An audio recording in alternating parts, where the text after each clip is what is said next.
there's problems that you're going to have to deal with in life that have nothing to do with you, that may be completely outside of your control. And we'll talk a little bit more about that here shortly. But every problem that you do have is your responsibility. The breakdown in your marriage, that's your responsibility. The rough conversation you had with a client, that's your responsibility.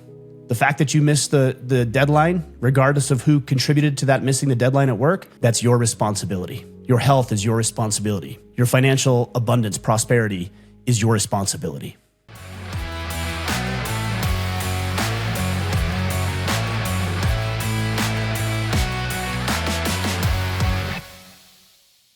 Gentlemen, today I want to talk with you about 10 harsh truths for men. Now, as I was reading through my list preparing for this discussion today, I thought that it would be very easy to make this a pessimistic episode, and it is not intended to be pessimistic at all. In fact, if anything, it's meant to be optimistic and to give you hope and a little direction moving forward, because we cannot move forward in confidence unless we're dealing in reality. And there's 10 truths that I've identified that every man needs to embrace in his life.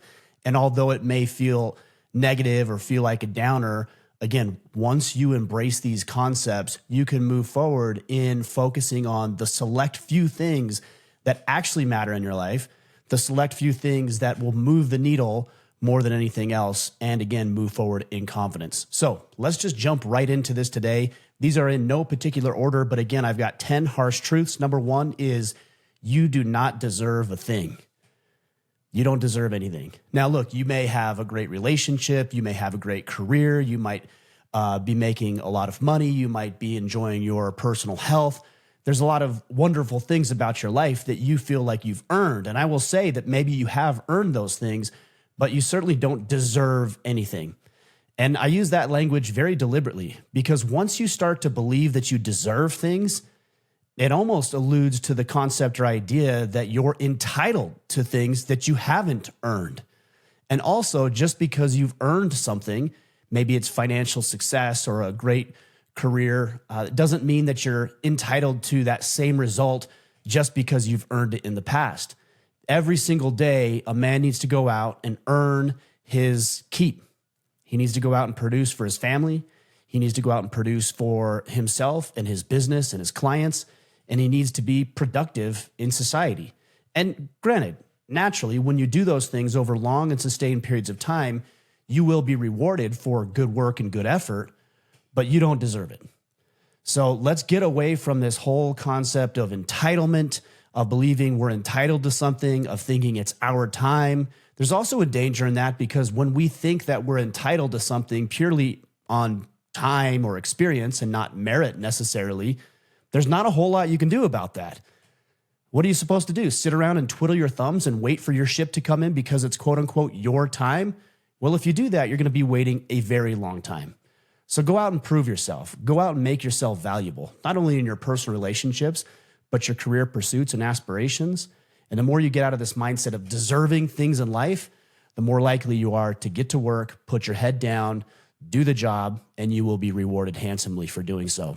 Number two is your worth to others will always be measured in your performance.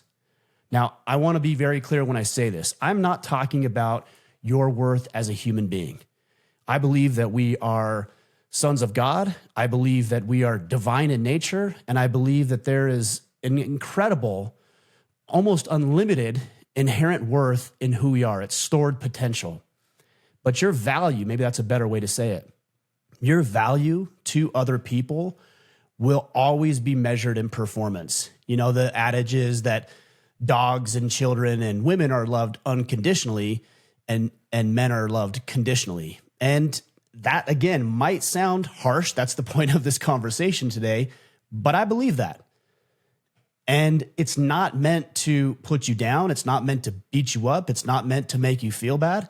It's just to show you that if you want to have good people around you and meaningful, fulfilling, enjoyable relationships, then you need to add value to those relationships. I know a lot of guys will say, well, that's not fair and that isn't how it should work. What I'm sharing with you today has nothing to do with what should or should not be, only what is. And the more that you can operate from a place of reality as opposed to delusional fantasy / fairy tale land, the better off you're going to be. So I'm not here to say that you need to subjugate yourself to other people, that you need to be at their whim, that you need to be taken advantage of or abused because you're only going to be loved if you produce. I'm not saying that at all.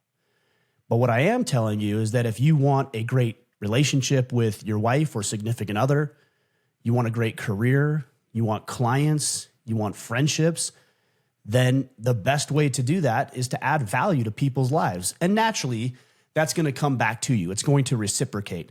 And if people are unwilling to reciprocate, either personally or professionally, then that's a relationship you may consider cutting off. But know that if you lead with value, you're always going to be perceived as being more valuable, obviously, than the guy who leads with zero or little value. So find a way to be productive. Find a way to serve people. Find a way to add value to their lives and enrich their lives. And you will build and develop and sustain more meaningful relationships. Number 3, the more you improve for someone else, the less meaningful it will be.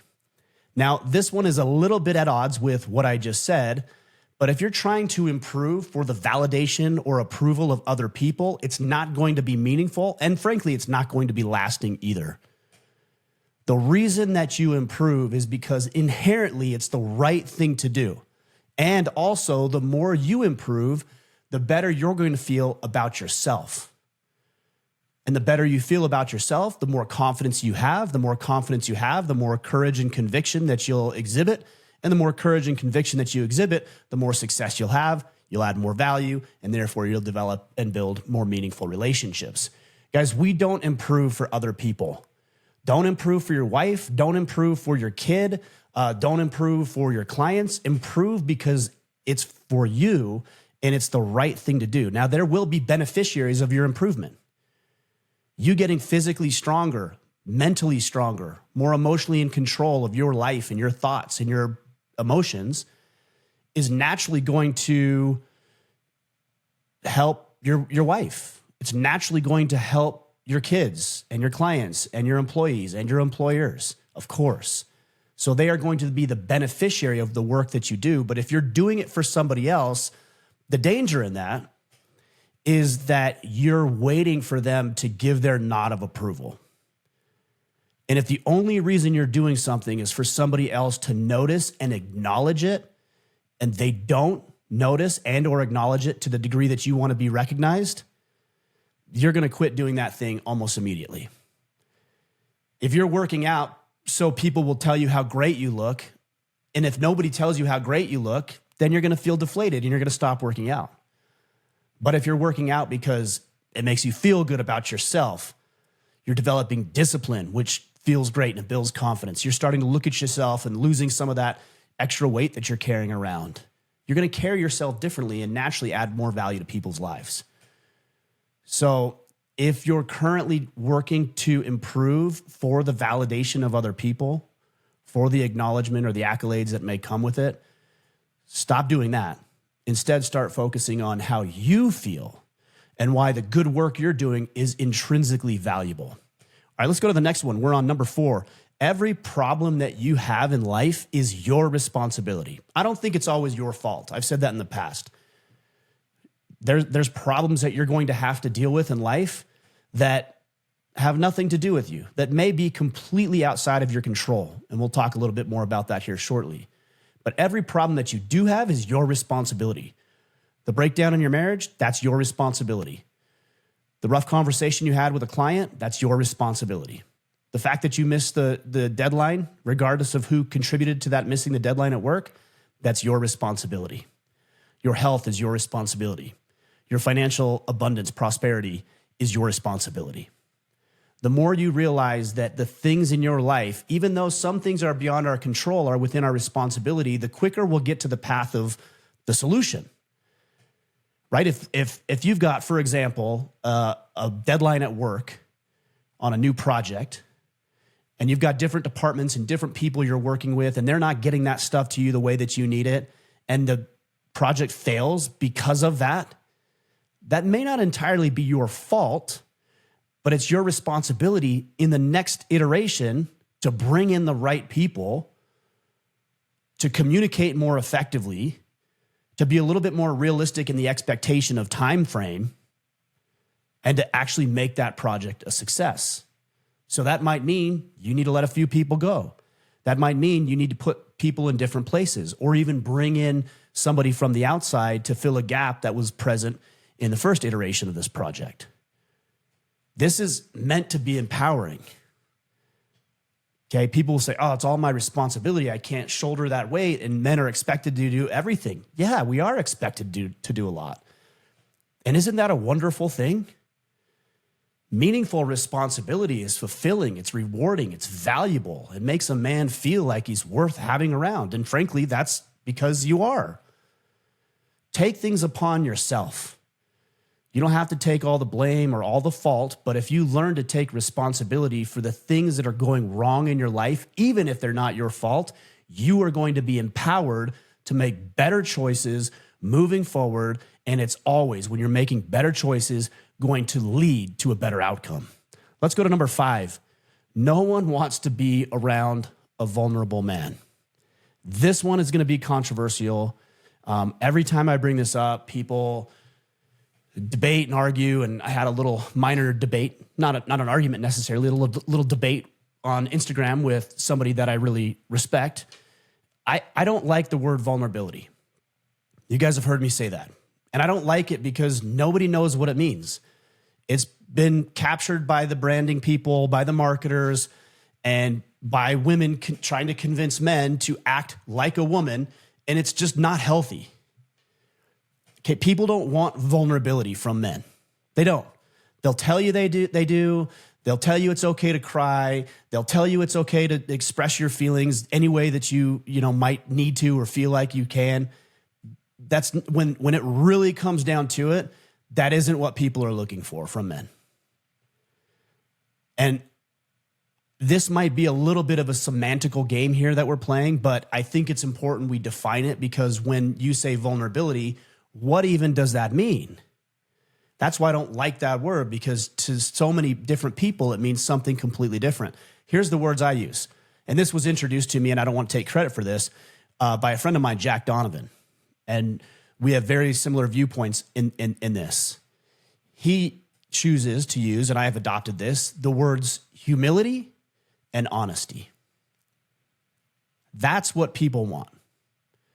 So, for example, in a relationship, a lot of women will say, oh, I want a man who can cry, who can express himself. That's what they say. But the minute you do it, it undermines the relationship, and they're completely repulsed and turned off by it. So is that really what she wants? She'll say that, but what she really wants is not a man who's quote unquote vulnerable, but a man who is in control of himself and can be humble and saying, I don't know. And that's okay to say to your woman, I don't know. I don't have all the answers. That's humility. Honesty is, hey, hun, I had a bad day at work. My client did this and my boss did this, and it was a hard day. That's honesty. It's not vulnerability, because it's not weakness.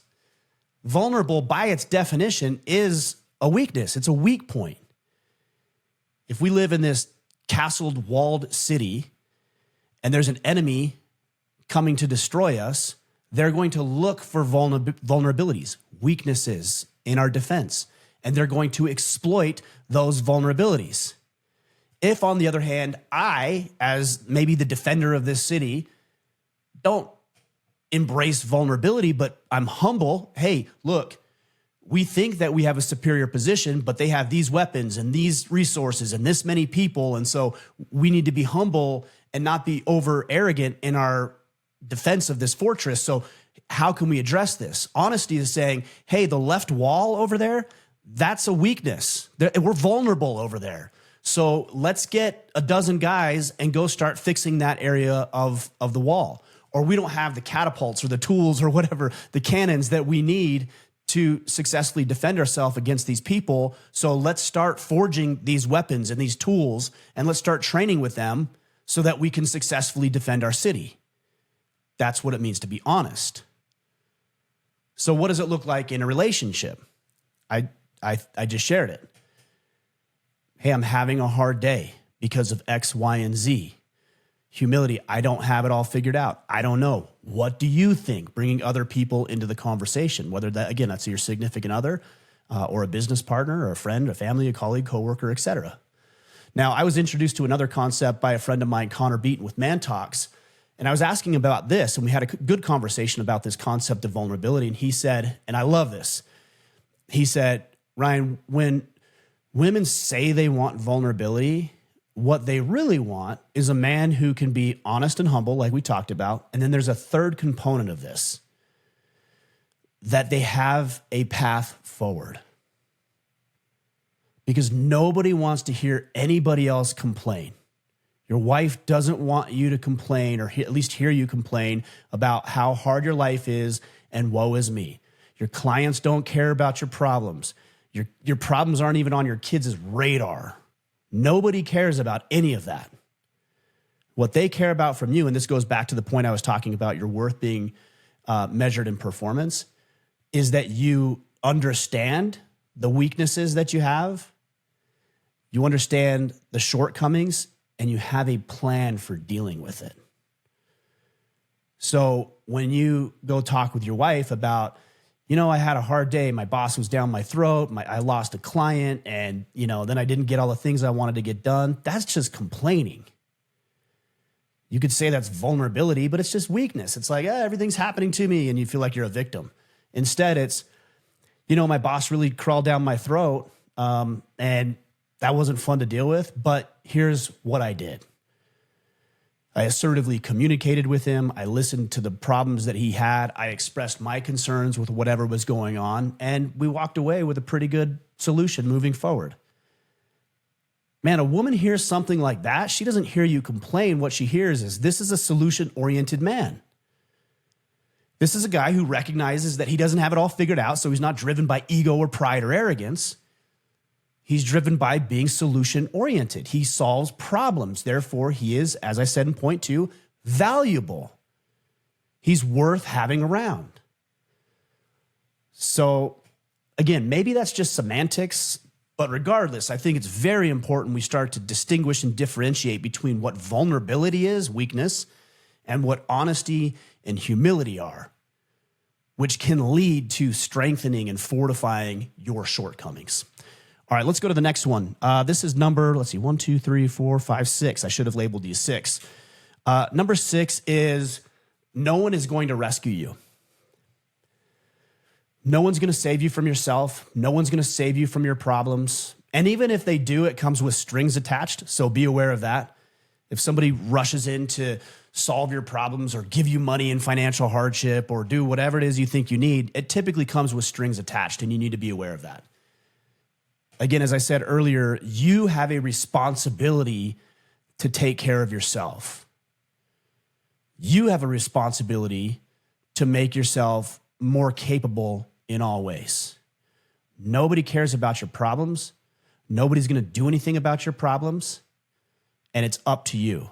Now, I know that sounds like I'm being pessimistic. And when I say no one, there are going to be people who care about you, and there are going to be people who offer a hand. But what I'm trying to tell you is that your problems are your responsibility, as I said earlier. Make yourself capable in all ways. Get out of debt. Learn how to make money. Stop eating like garbage so that you're not worried about having unnecessary medical complications.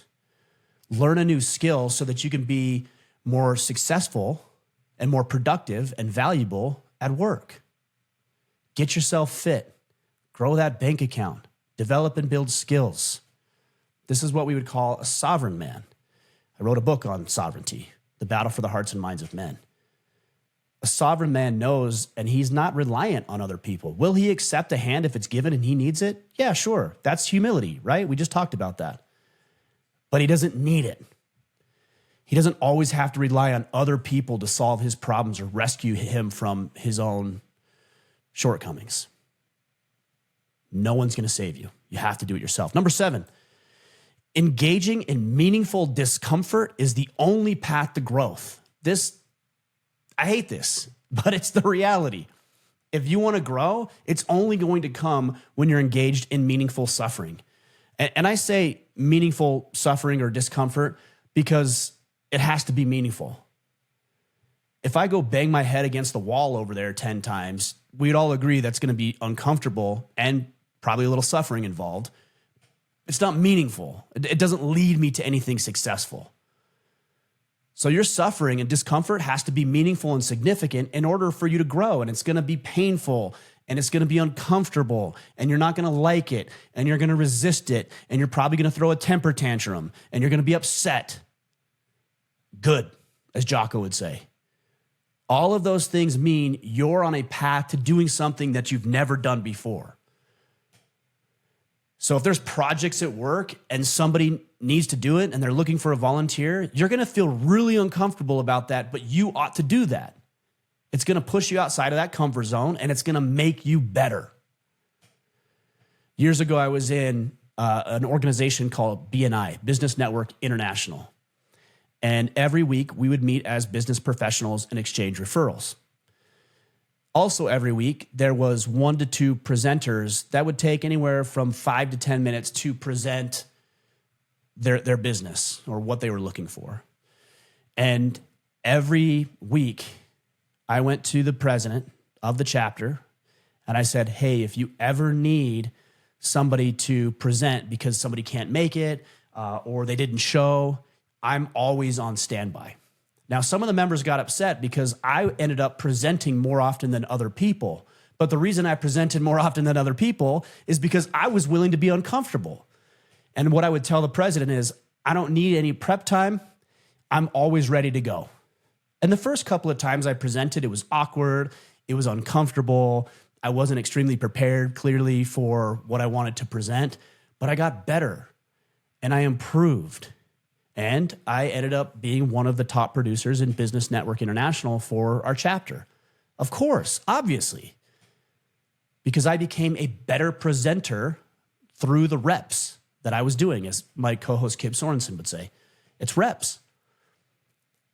He would talk about it in the concept of jiu-jitsu. Some of you guys will talk about it in the concept of lifting weights. Some of you will talk about it in the concept of running a marathon or doing something at work, or public speaking, or maybe just sitting in silence and see how that works for you. But if it's uncomfortable and it's meaningful, then you ought to embrace it, not run away from it, because you know you're going to grow when you do it. All right, let's go to number 8, I believe. Yes, 8. 99% of what you experience in your life is beyond your control. Now, that's a made-up number, but the point here is that the majority of things in your life are completely outside of your control. And that might be frustrating for some of us who are control freaks like myself. I want control over everything. I want all the variables controlled.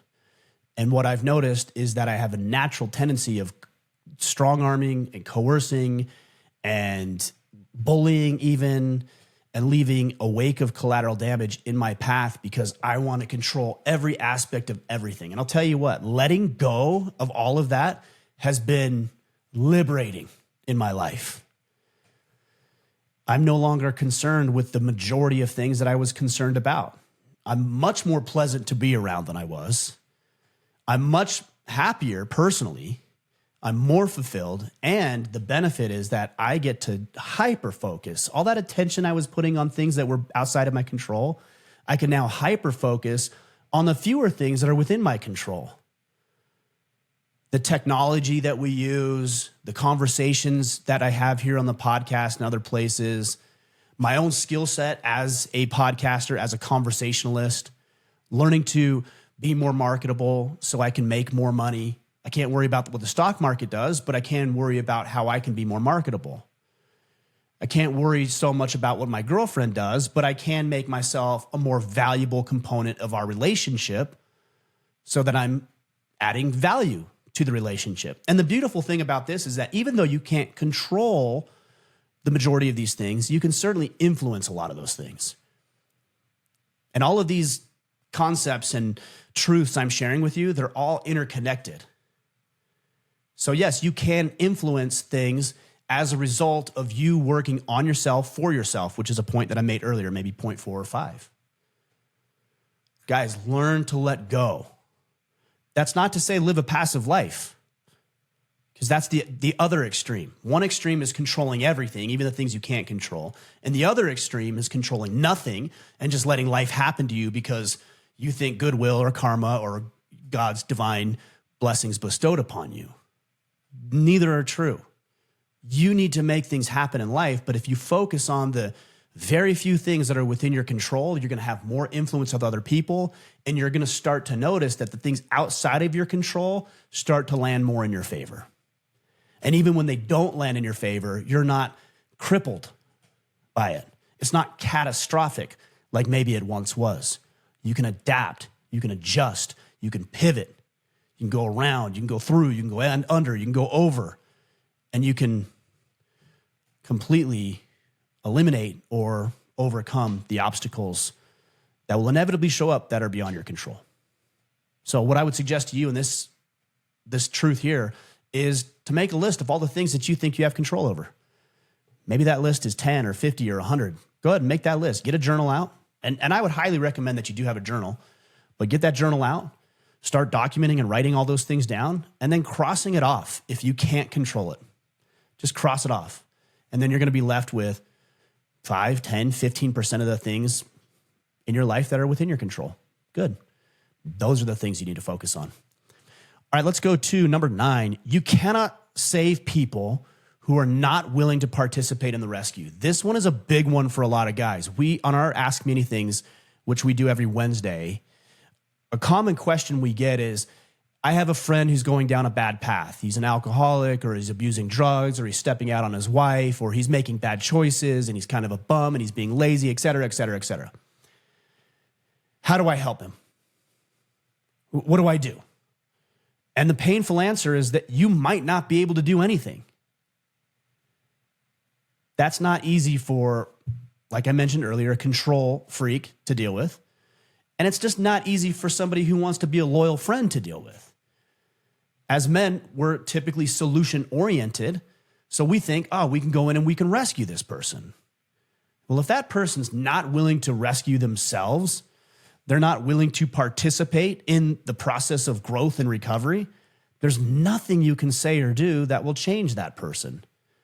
And over the past couple of years, I've really made a heavy emphasis and focus of not really giving all of my answers to unsolicited to people who don't ask for it. Not trying to change people and who they are, just letting them live their life.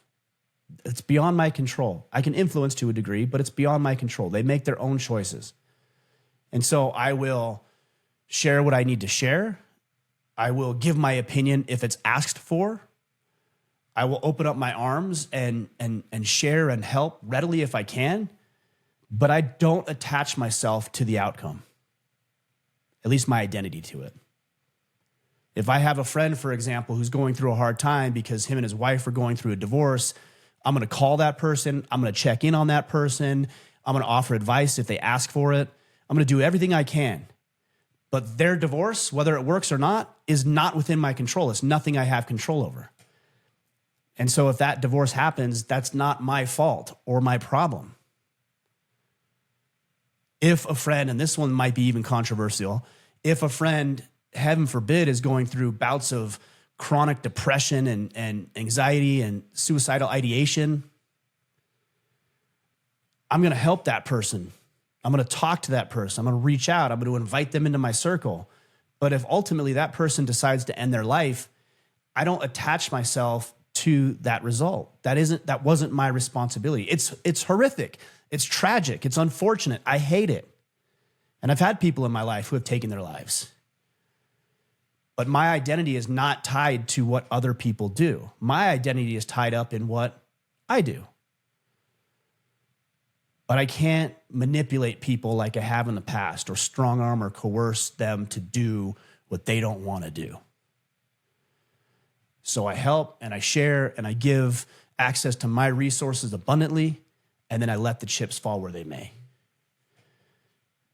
If somebody falls off a boat and they're in the ice cold, ocean, and I throw the life preserver out to them, they still have to grab it.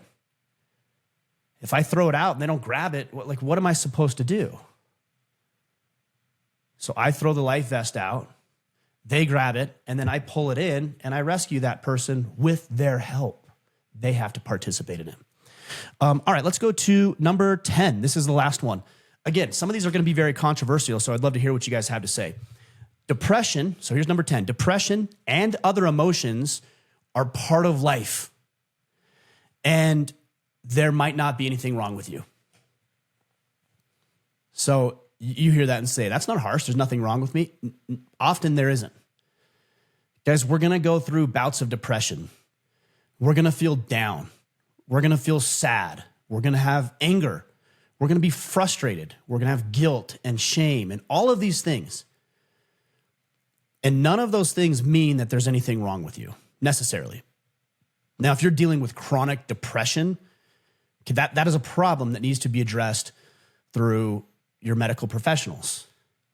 But if you're feeling down, please don't think there's anything wrong with you or that you're broken or that you even need fixing. Maybe you just need to experience being down because something happened. Your girlfriend broke up with you. Your wife divorced you. You're going through a bankruptcy. You got in a car wreck. You are dealing with a medical condition. And I'm not trying to dismiss any of the struggle that comes with any of those scenarios. I'm just saying that if something like that happens, it would be weird if you weren't depressed. I'd wonder if you were a psychopath or hiding. It'd be weird if you weren't mad or sad or had guilt or sorrow or shame or grief. Of course you're going to have those things. So what can you do about it? Again, you're not broken, but what I would suggest is that you build up a good solid band of brothers, good men in your corner who can work you through things. I had something I needed to bring up to a friend, and I called Kip Sorensen. Again, I mentioned him earlier. He's the co-host of our Ask Me Anything podcast. I called him up about a month or two ago. I was having a personal problem, and I said, hey, man, here's what I'm dealing with. And I would just like some of your insight, because he'd been through some similar things, and he shared some insight with me, and it was invaluable. Well, I couldn't have done that if he wasn't there in my corner, if we hadn't nurtured and developed and built that relationship over the past 8 years now. Who can you call? What men are in your corner? What friends do you have who you could call on a moment's notice and say, man, I'm struggling with this. What do you got for me? If you don't have that person, you really need to work on developing that band of brothers. I would also suggest that journaling, writing your thoughts, documenting how you feel, sometimes that's enough for me. I've got my journal over there on my nightstand, and so if I'm feeling down or depressed or anxious or guilty or sorrowful, I'll pop that journal out and just write down what I'm feeling. Hey, I'm angry because of this situation, or I'm feeling down today, or a lot of anxiety today because of how work's going, or whatever the issue might be, and just writing it down and getting it out of my mind is helpful. But I don't think there's anything wrong with me. I don't think there's anything to fix. This is part of the human condition. So we need to address it, but again, there's nothing wrong with me. And then the other component I would share with this, and this one a lot of guys don't agree with, and I probably would have been in that camp several years ago too, is therapy. For me, therapy has been really valuable. Now, I was going through the motions. I've been doing therapy for quite a while now, but I was going through the motions up until about 2 or 3 months ago, and I decided to get serious about it. And so I've got a friend. I wouldn't say a close friend, but a friend and an acquaintance who has a therapy practice here in town. And I reached out to him and I said, hey, man, I'm thinking about sitting down and talking with you about some issues I have and some struggles and some challenges that I'm trying to overcome. And it's been great.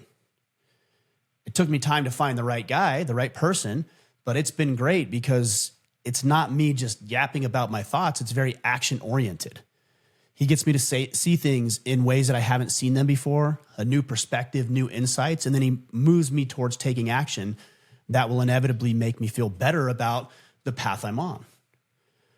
So between finding a good band of brothers, journaling, and therapy with the right person, it has to be the right person, and you have to experiment with that. That is all proven to be invaluable when it comes to the depression, anxiety, frustrations, anger, sorrow, guilt, etc., that I personally deal with. And I would highly recommend that for you as well. So, men, those are my 10 truths. There's probably a lot more. There is a lot more, but these are 10 that I picked out, hand selected, that I thought would be valuable to you. Again, this episode wasn't to be pessimistic about everything. It's to give you hope and optimism that if you focus on these things, you can actually take control of your life and you can produce the results that you desire. So let's go through each one of these again and we'll wrap things up. Number 1, you don't deserve anything. Number 2, your worth to others will be measured in your performance. Number 3, the more you improve for someone else, the less meaningful it will be. I think that was number 3, actually. Number 4, every problem you have is your responsibility. Number 5, no one wants to be around a vulnerable man. Number 6, no one is going to rescue you. Number 7, engaging in meaningful discomfort is the only path to growth. 8, 99%, of course I'm making that number up, but a large percentage of what you experience in life is beyond your control. Number 9, you can't save people who aren't willing to participate in the rescue. And number 10, depression and your other emotions are part of life, and there might not actually be anything wrong with you. So if you have other ideas, or if you don't entirely agree with the things that I've shared here, I'm sure I'm going to hear a lot about vulnerability. I'm sure I'm going to hear about depression. There's going to be some things I'm going to hear about, and I'm open to that. I want to hear those things. That is the point of what we do here. Discussion, meaningful, civil discourse, so that we can begin to work through our problems. All right, guys, I hope that helps.